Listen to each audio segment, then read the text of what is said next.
Hello, everybody. Welcome to the Buckeye Weekly Podcast. I'm Tony Gerdeman here, as always, with Tom Orr. Tom, how's it going? Tony, it's recruiting season, which means it's the best time of year. It is time for everyone to crack each other's heads open and feast on the goo inside. And that's what happened yesterday when 4 or 5-star defensive end Luke Wafle committed to USC over Ohio State, Penn State, and others. And so that's what I wanted to talk about today. And that's really the gist of the show is and the title is going to be something like, is it time for Ohio State to break the bank for defensive line recruiting? And the answer is, of course, yes. And obviously it's no. So it just depends on whichever way you see things. But I do think, Tom, there's a way to see both sides of this. And that's kind of what I wanted to explore here. So Luke Wafle, if you guys aren't aware, he was a high 4-star defensive end and was at one point maybe headed to USC. And then Ohio State comes into the picture, even like, oh, now it looks like he's going to be a Buckeye. And then USC is like, no. And the reports came out that they upped their offer, their NIL offer, which obviously not pay to play. They upped the NIL offer for name, image, and likeness opportunities to like 2 years, 2.6 million, 2.3 million to 2.6 million is what people are saying. And Ohio State's like, all right, USC, name that tune. And that's basically when Ohio State bows out. And we've seen this happening in the past, and we'll talk about that as well. But what we've found on our message board is the Buckeye Huddle message board presented by Jeff Ruby's Columbus. And there are people that are very upset about this. And yet we've been able to have a flowing discussion the entire time. There's no name calling. We're all like sharing our views on this and discussing it. And I don't know that we're changing anybody's mind, but it's kind of refreshing. Yeah, other than the fact that it's been extremely civil, it's been a microcosm of online discourse where everyone has their opinions and everyone is sharing their opinions with others and no one's mind is changing on literally anything. And that's okay, because I do think there are a bunch of different angles to this. Mhm. And, I think before we dive into the specifics of this position group and why this is a position group where people are more upset than others, I think we probably should do a little bit of a level set here and just let's go back in the Wayback Machine to 2022 or so, and we can do the Wayne's World. Diddle-a-doo, diddle-a-doo, diddle-a-doo. So, okay, now we're in the Wayback Machine to 2022. Tony, everything is going to hell for Ohio State. Their pets' heads are falling off. Texas A&M and Miami, they are about to be the dominating forces in the nation. They are spending all this money, and Ohio State is falling terribly behind. And Ohio State football, they might have to go D3 in a couple of years. Okay, so that was 2022. Let's go back to 2025. Hey, Tony, remember when we were in Atlanta a couple months ago and we watched a football game? Anyway, so in that case, Ohio State had a year or so where they were a little bit more cautious at the start of the NIL era and did not necessarily go, I don't know if hog wild is a technical term, but they didn't go just absolutely bananas like some programs did. And if you look at how those teams did, like they had some great shiny recruiting rankings. And I'm sure current Texas A&M head coach Jimbo Fisher would be happy to tell you, oh, wait, sorry. I'm just getting this. Turns out Jimbo Fisher is not the head coach at Texas A&M. I assume that's because he got promoted to a better job because of how great that all turned out for them. Mm-hmm. But you look at the fact that Ohio State was, I'll do the scare quotes, falling hopelessly, terribly behind and doomed forever because they weren't going to, go to the absolute bleeding edge of doing everything they possibly could to bring in every possible NIL player, which at the time, boy, a lot of those were defensive linemen too. And then the things sort of worked themselves out over the course of a year. There was a little more structure to what people really could do, what people really couldn't do. And then Ohio State adjusted and they used some NIL to maintain their current roster. They brought in some supplemental pieces through the transfer portal, not a wholesale line change, 30 guys coming in the same offseason, but they brought in supplemental pieces in some key areas. Will Howard, Quinshon Judkins, Caleb Downs. I mean, you guys, you remember these guys. and it worked out just fine. I think looking forward, my overall number one thought on all of this is the people in charge at Ohio State have a pretty good sense what they're doing. You know, Mark Pantoni is pretty good at what he does. Ryan Day is pretty good at what he does. Like, these are guys who have been adjusting to the realities of the sport and the ever-changing realities of the sport pretty well. My sort of default assumption in all of this is I don't know exactly what's going to happen over the next 12 months, 18 months, because the House settlement isn't even officially in place yet and all that. But my sense is the people who have adjusted really well over the last 3 years to the ever-changing realities of the sport will continue to adjust to the ever-changing realities of the sport moving forward. Ohio State's always going to have the opportunity to maximize whatever rules are put in place. It's just early on they needed to see, like, well, what are the rules? And right now, those rules, the new rules, are still being put into place. And as Ross Bjork said last week, like, we're ready to go. Like, once we know the market, we're going to be in the market overall. But it still begs the question of how much do you pay for a recruit when I would say, yes, the talent was absolutely the reason Ohio State won the national championship last year. However, without the culture, they wouldn't have won the national championship last year. They lost to Michigan. That could have been the end of the season. That could have been it. The culture allowed them to go beyond that. And if you mess with the culture, which coaches who have culture are terrified of messing with it. Coaches who don't have culture are trying to build it, but can take risks or can, like, bring in a $2.5 million freshman because, hey, I want wins. I need wins. Culture will come. Like, culture will come with wins. Places like Ohio State have that culture, and it takes a long time, and it's a lot of work to build it. And so you don't want to do anything that can mess with that. And so if you are going to spend $2 million on a freshman, that freshman better be able to back it up, like Jeremiah Smith. Jeremiah Smith, like, everybody knew who he was, and everybody's like, that's what a $2 million freshman looks like. You know, I get it. And really, what is the argument against that? Because it worked. However, you don't know.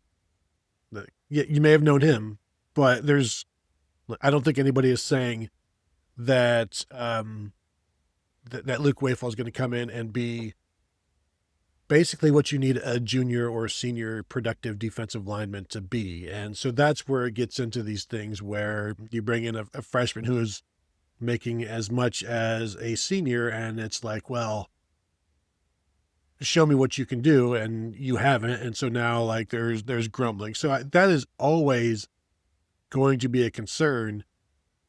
But Tom, Ohio State's defensive line recruiting needs to continue to improve. It needs to get better. And I was explaining it, you know, one of the things I said on the message board is I don't expect them to lose everybody after this season.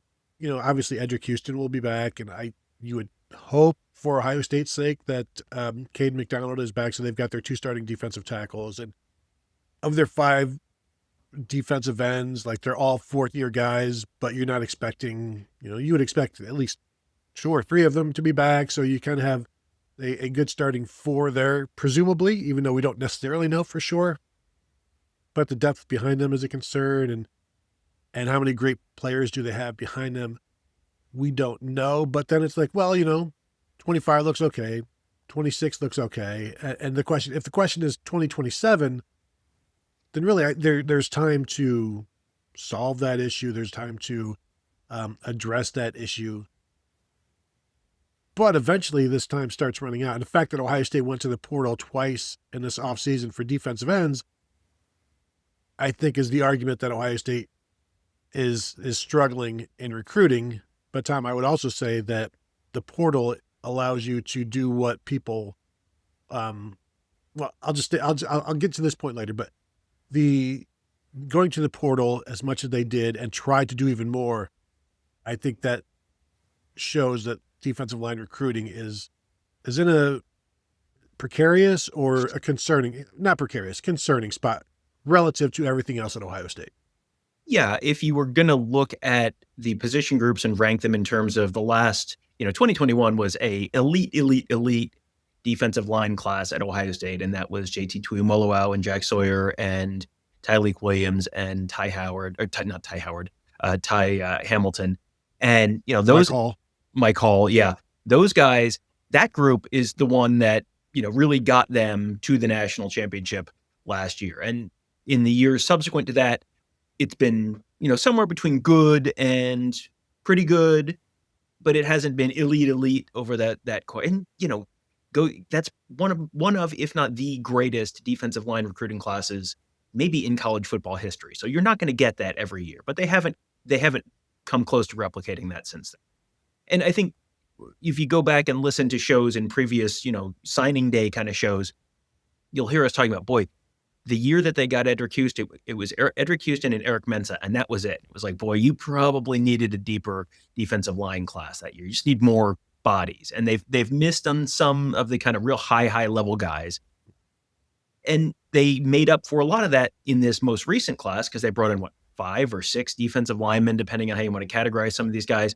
And it wasn't, 6 5-star guys, but it was 6 guys, and many of whom are kind of top 100, top 150 kind of players. So I think they've sort of started addressing that to a certain degree. But a lot of the conversation on our board in this thread centered around the guys from 2 years ago. And they were at one point, it looked like, boy, they might get Dylan Stewart, who ended up going to South Carolina. They might end up getting Damon Wilson, who ended up going to Georgia, and they might end up getting Keon Keeley, who ended up going to Alabama. And they went 0 for 3 in that group. And boy, if they'd gone 2 for 3 in that group, we're probably not having any of this conversation. If they'd gone 1 for 3 of this group, it's probably a little bit of a different conversation. But here's the thing, those were guys who were all considered top 50-ish, maybe top 100 players, who at the time were like, well, if you get him, boy, you can dust your hands and you're set for 4 years. This guy's going to be amazing. And Dylan Stewart has played out to that type of production at South Carolina. Damon Wilson really didn't play as a freshman and played as a kind of reserve last year. And I think he played in most of the games, but he had 9 tackles or something like that, 14 tackles. And has just been kind of, like in this sort of in the group, stat wise, with guys that Ohio State fans are going like, boy, I don't know. And Keon Keeley didn't play at all as a true freshman and had, I think, played in 3 games a year ago, and it was mostly garbage time. And, if you had brought Keon Keeley in and you'd given him a bunch of money 2 years ago, everyone would be going, boy, they don't know what they're doing. They're giving him all this money. And so I think part of my reservation with, you talked about the cultural impact, and that is certainly an important part of this.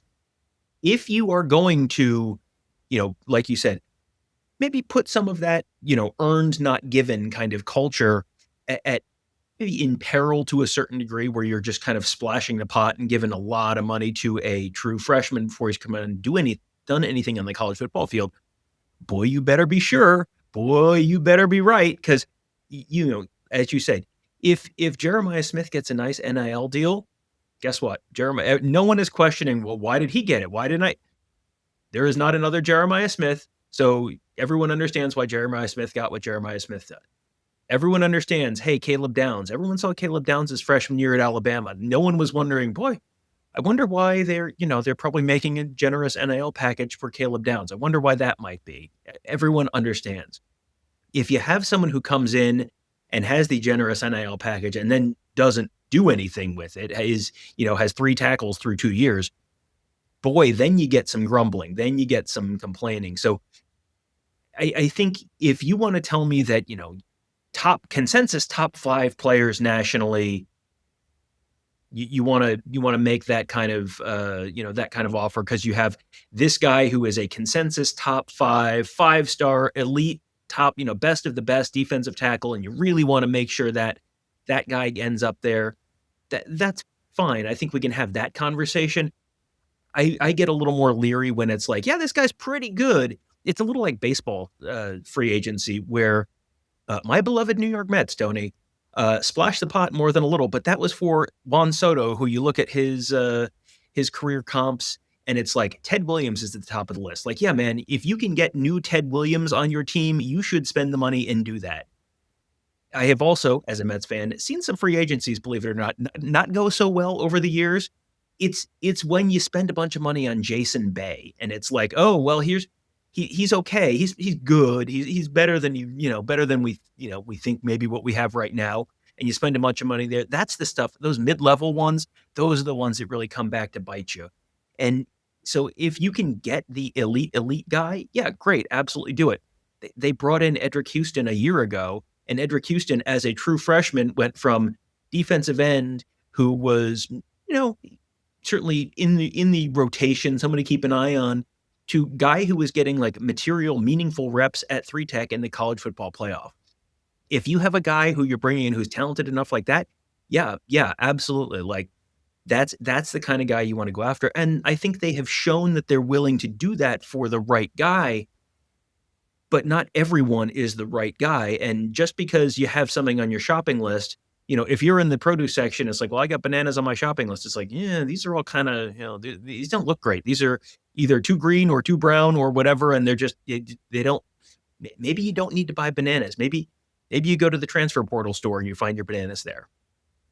Well, and in terms of Damon Wilson, he's got 3.5 sacks in his career and is, a guy at this point. And as you mentioned, Keon Keeley, you don't know that you're paying for the right guy, I guess is the key. And I know somebody mentioned on our board, like, well, if just 2 years ago, if Ohio State would have just offered the bag to Dylan Stewart and Jordan Seaton, they'd look where they'd be right now.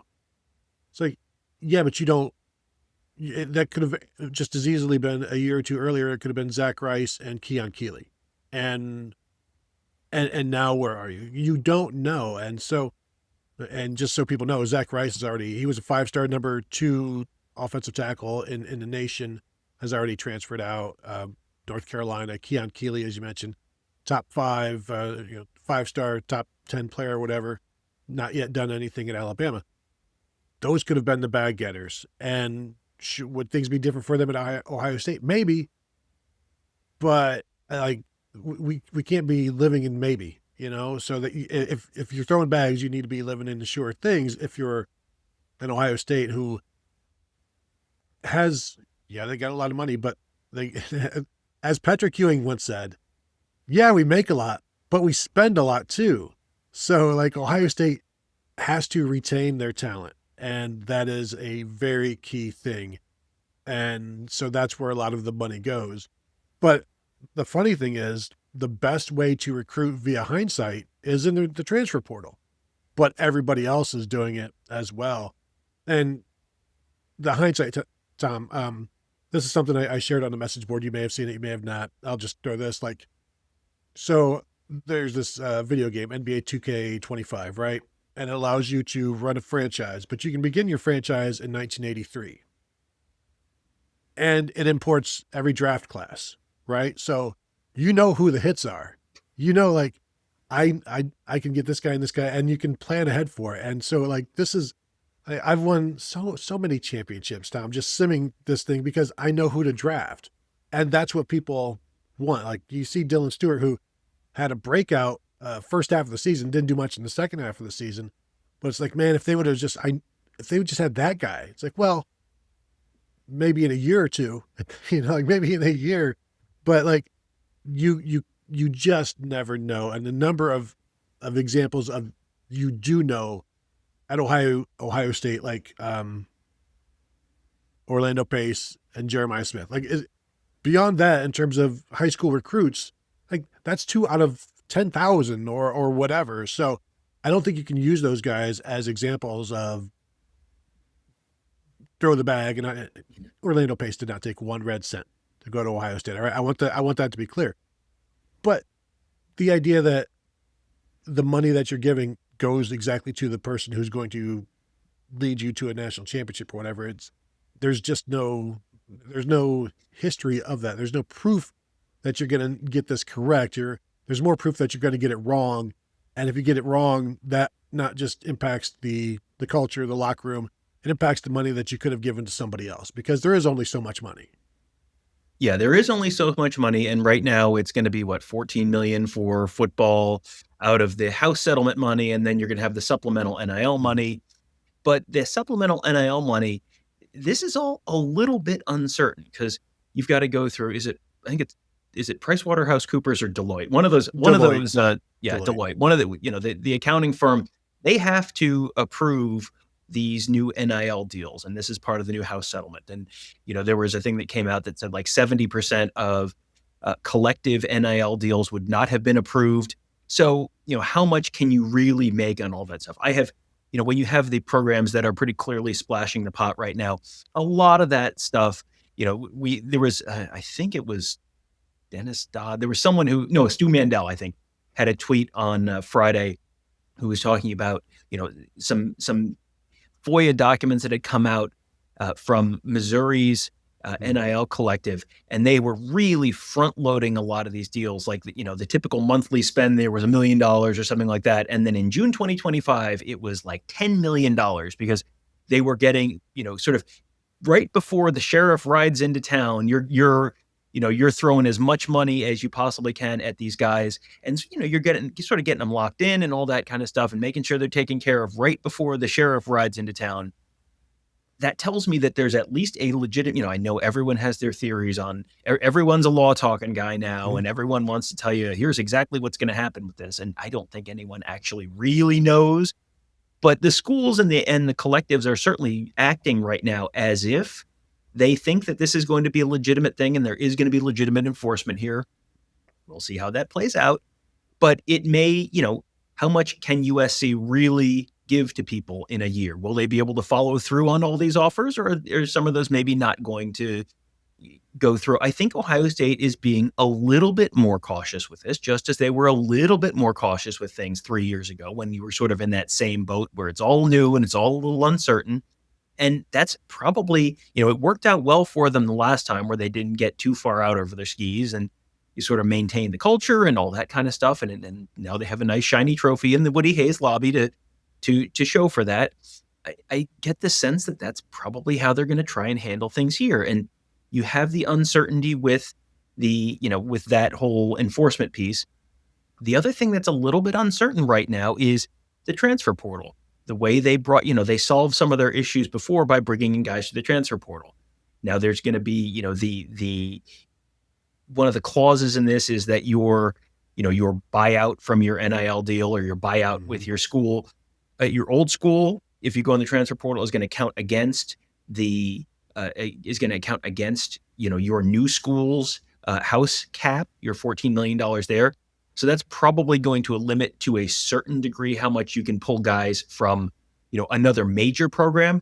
But if you're bringing in, we'll use an example, a tight end from a Ohio University, let's say, that's probably going to be something you can continue to do. You bring in an offensive tackle from Rice. He's probably not going to be, a cap crippling NIL hit there. So I think that's going to remain still a lot, something that's a lot, something you can do, maybe not quite as much as before. But again, this is all a little bit uncertain. This is all a little bit up in the air. And, I think they're sort of approaching this with caution. You're kind of driving into a little bit of a fog bank here. And so maybe you hit the brakes a little bit. And you don't just go barreling through because you don't really know what's inside that fog bank. That's sort of how I view Ohio State as approaching this. But just because that's how Ohio State's approaching it right now does not mean that's exactly what Ohio State's going to be doing 6, 12, 18, 24 months from now, once there's a little bit more certainty around sort of the guardrails here. Yeah, and the point you made about the transfer portal and the buyout things, you're basically doubling the price of some of these guys because you're going to have to pay the buyout, and then you're going to have to pay them what you're going to pay them. So it's like that's the school that's going to bring them in, the price goes up. And so, again, there's only so much money that can go around.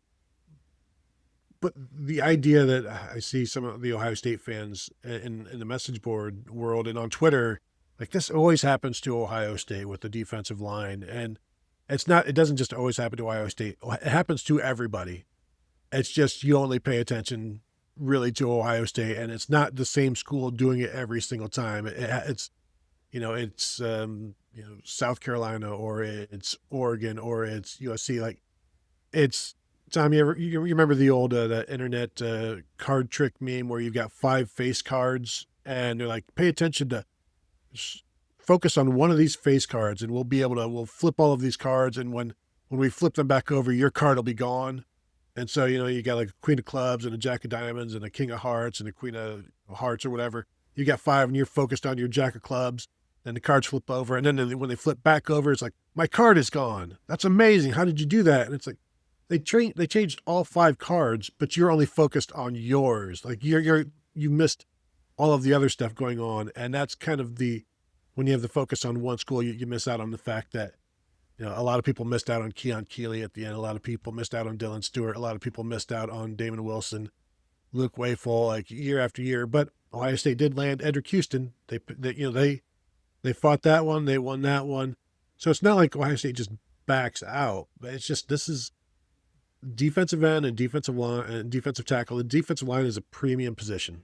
So you are going to be competing not just with the people that are like Ohio State, the schools like Ohio State that know that and want that and can afford some of that. Then you also are competing with the desperate programs that are trying to jumpstart themselves. Like, you see the U, Tom's talking about the U, Texas A&M, and they treat this like supermarket sweep.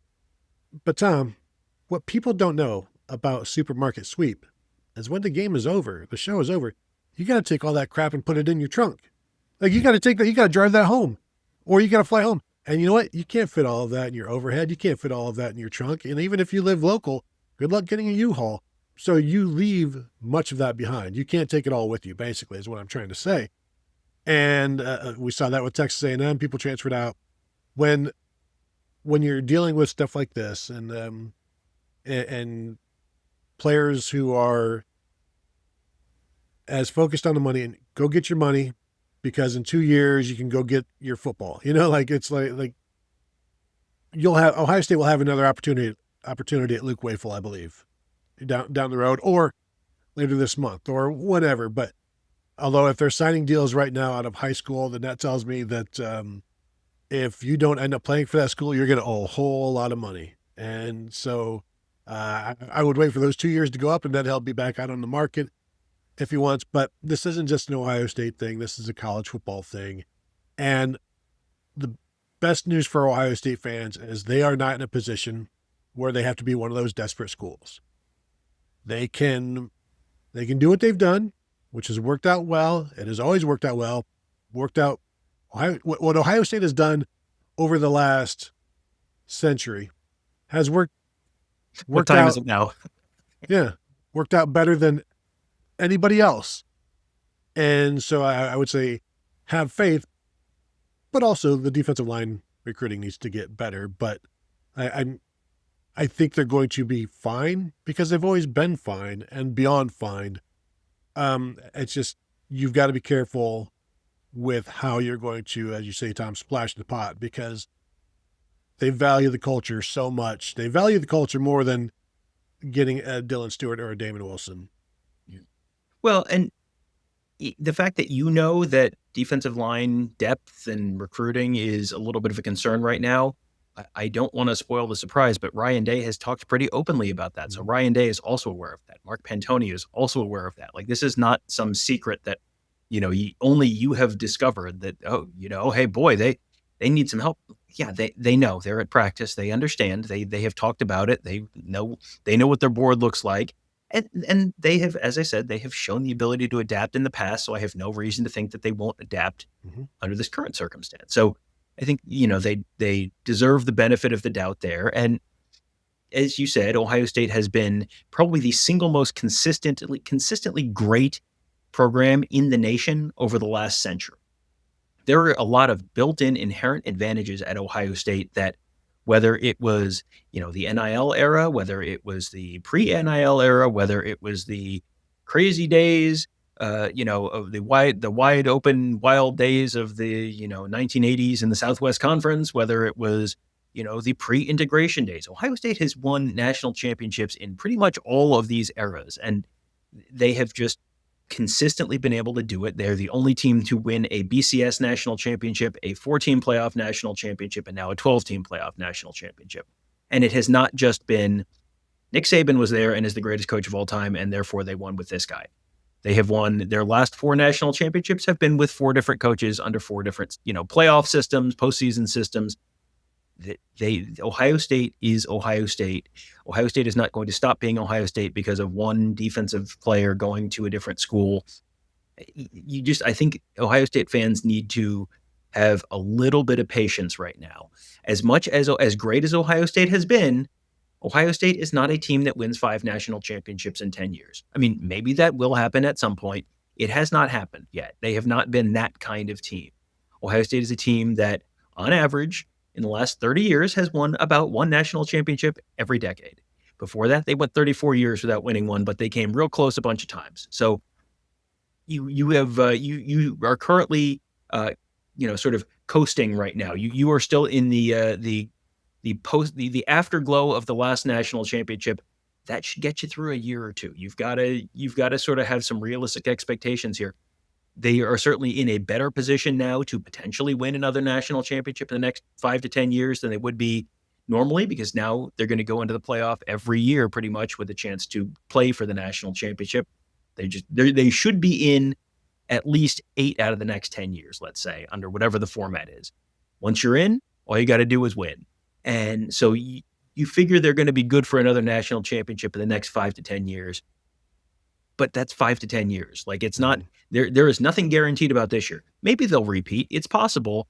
But the history of college football tells you it is not real likely for you to repeat. There's a lot that's working against you, especially if you're a team that just lost a lot of seniors off of the previous year's team. So, I think with sort of the short-term stuff in terms of what this season looks like, I would say be patient. If they lose to Texas in week 1, chill out, be patient. It's week 1. If they don't end up with another defensive lineman in the next 60 days, chill out, be patient. It's going to be okay. Just you got to take a little bit of a longer view on this stuff. And, as multiple sports teams have said to varying degrees of success, you do kind of have to trust the process here. You got to trust the people in charge. You got to trust the process. The process has continued to work for Ohio State for years and decades at this point. You kind of just have to trust the process and, assume that, the people who have known what they were doing and have gotten them in a position to win a national championship, they're still there. They haven't all gotten instantly overnight dumb. So you figure they're probably going to continue to know what they're doing, and you're going to have to just sort of trust them moving forward. Remember the end of the 2013 season and the start of the 2014 season when Ohio State lost 3 of 4, and there was some concern going around at that time as well. One last thing, and I posted this on the message board somewhere, and I was looking for it. Like, Ohio State would benefit from the state of Ohio producing more defensive linemen. That would be nice. I think, and I can't find my info, what I researched, but I think over the last, since like 2003 or so, the state of Ohio has produced maybe 3 top 100 defensive tackles in terms of the recruiting rankings.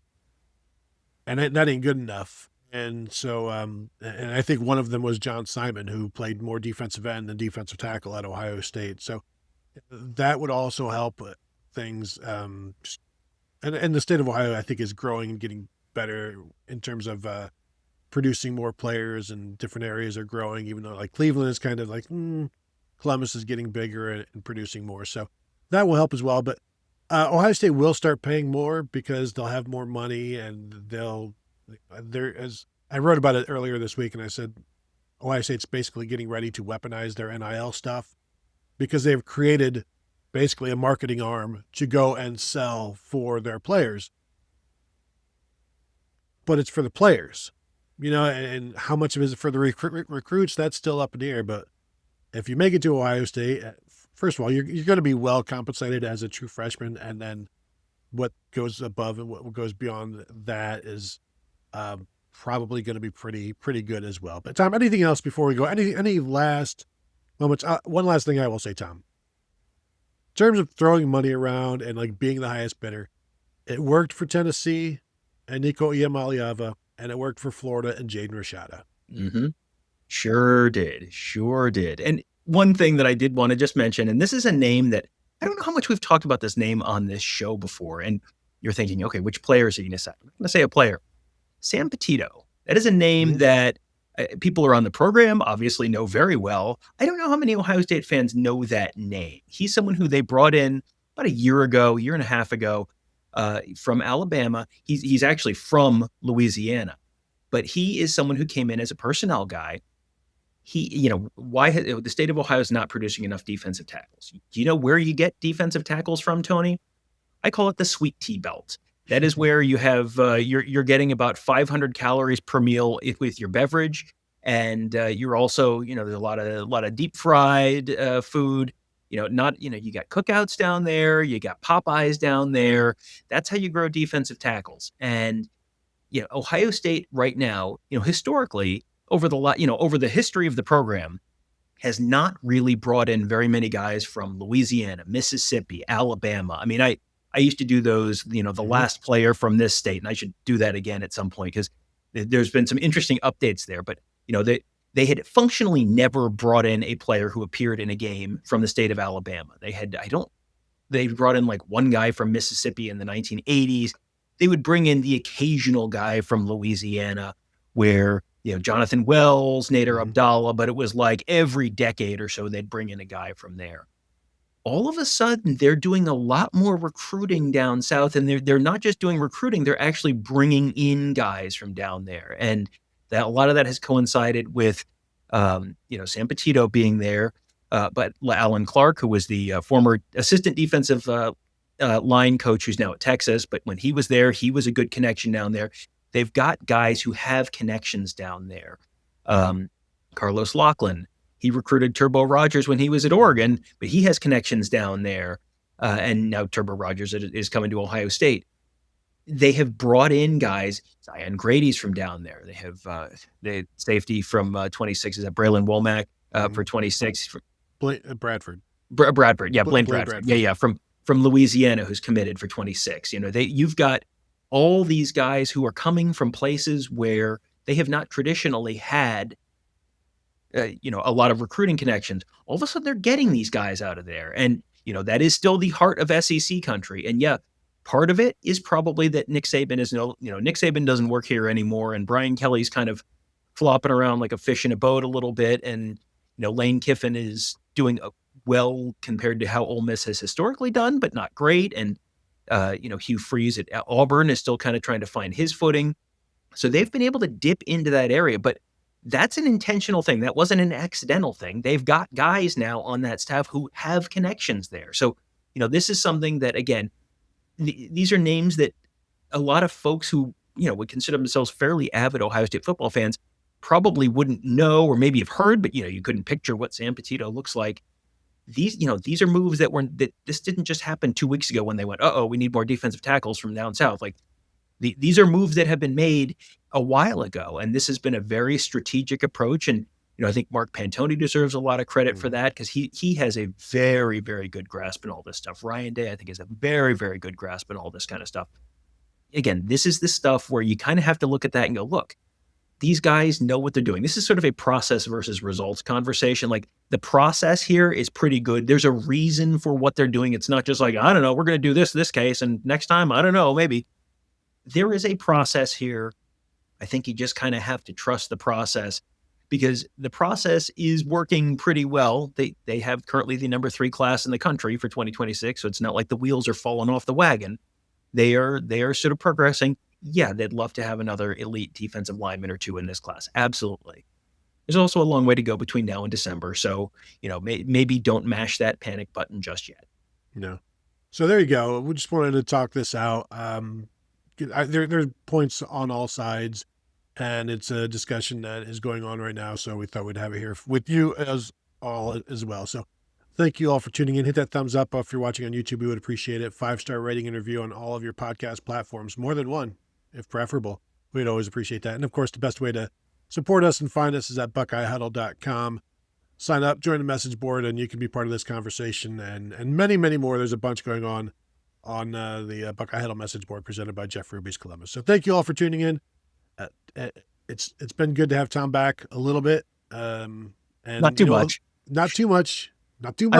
I'm a sometimes food, not an everyday food, but that's okay. So there you go. We will be back. Thank you all for tuning in. We'll talk to you guys later.